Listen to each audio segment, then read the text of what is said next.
ठाणे महापालिकेची निवडणूक शेवटच्या टप्प्यात होणार असून त्यासाठी पुढील वर्षाची म्हणजे 2026ची वाट पाहावी लागणार असल्याची दाट शक्यता निवडणूक विभागातील सूत्रांनी दिली। राज्य निवडणूक आयुक्त दिनेश वाघमारे यांनी मागील आठवड्यात स्थानिक स्वराज्य संस्थांच्या निवडणुकीचा आढावा घेतला होता।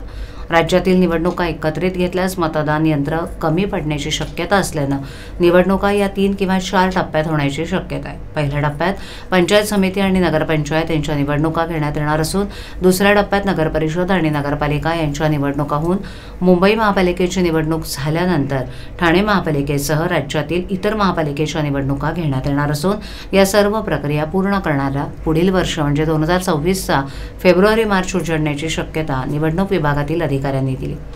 ठाणे महापालिकेच्या अधिकाऱ्यांनी प्रभाग रचनेचं काम पूर्ण केलं असून प्रभाग रचनेचा आराखडा नगरविकास विभागाला सोपवण्यात येणार आहे। त्याला मंजुरी मिळाल्यानंतर हा आराखडा निवडणूक विभागाला सादर केला जाणार आहे।